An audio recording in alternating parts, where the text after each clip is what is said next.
Sveiki visi, šiandien pažiūrėsim jo jausmus, ką jis tau jaučia. Prisimink jį, pagalvok apie jį. Taurių riteris. Jausmai tikrai yra romantiški, švelnus, jis apie tave galvoja su jausmu, ne tik protu, viduje tikrai nori artumo, šilumos, nori kažkaip gražiai prie tavęs prieiti. Tai negrubus ar paviršutiniškas susidomėjimas. Čia korta visada rodo tikrą simpatiją, tokį jausmų šilumą. Pasaulis. Esi jam labai svarbi. Užimi ypatingą vietą jo viduje. Su tavim jis jaučia tokį pilnumo jausmą, tarsi tu esi jam visas pasaulis. Ne? Ir tai brandus jausmai, ne momentinis kažkoks susižavėjimas. Jis gali galvoti apie tave ne tik matai, apie tave kaip apie žmogų, su kuriuo jam gera būti savimi. Aišku, korta rodo ir pagarbą tau, ir vidinį pripažinimą, lastų pažas. Čia susižavėjimas, smalsumas, ne tu jį jaudini, žadini norą. Ir vyrišką norą, ir bendrauti, rašyti, flirtuoti. Tai jausmai su tokia kibirkštim, aišku, lengva kibirkštim, bet tokia jaunatviška energija. Ne? Jis nori su tavimi ir pokalbių, ir tu jam esi įdomi, tu jį įkvepi. Lasdų ketvirtas, korta rodo ką? Saugumą, komfortą, jis jaučia su tavim tai be įtampos. Ne? Tai korta, kuri rodo stabilų pagrindą jausmuose. Ta, ką jis tau jaučia, tą švelnumą, tą pilnatvės jausmą, tie jausmai niekur nedingsta, jie yra pastovus, čia yra pagrindas jausmuose, pastovumas.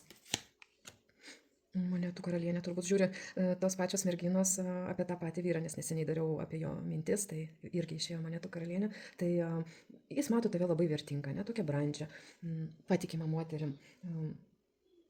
Tu jam atrodai tokia, su kuria galima pasitikėti tavim, remtis. Jausmai yra žemiški, realūs. Ir jis vertina ir tavo stabilumą, moterišką tokią stiprybę. Tai čia yra labai rimtas toksai jausmų aspektas. Monetų pažas. Šalia tavęs, šalia karalienės jis jaučiasi kaip pažas, ne? Mokinys ir mokytojas. Jis jaučiasi netoksai subrendęs šalia tave, netoksai stabilus. Ir aišku, čia matosi noras galvoti apie ateitį, ne? Bet jis viską atsargiai dėlioja. Taip, čia yra nuoširdus ketinimas, bet tokių kaip didelių veiksmų aš nematau. Imperatorius. Imperatorius čia tarsi, matot, šydas ant visų jo jausmų, kaip dangtis kažkoks, ne? Nes imperatorius vis tarsi tos jausmus laiko sugniaužęs, jis viską kontroliuoja, valdo, ne? Filtruoja per protą, kontrolę, savitvardą, jam svarbu neprarasti to stabilumo savo, ne?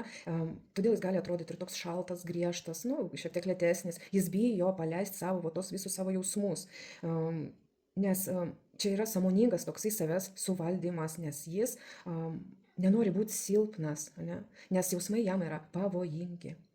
Taip, jis jaučia tave, labai vertina, bet neleidžia savo pilnai pasiduoti. Ačiū visiems ir viso gero. Iki.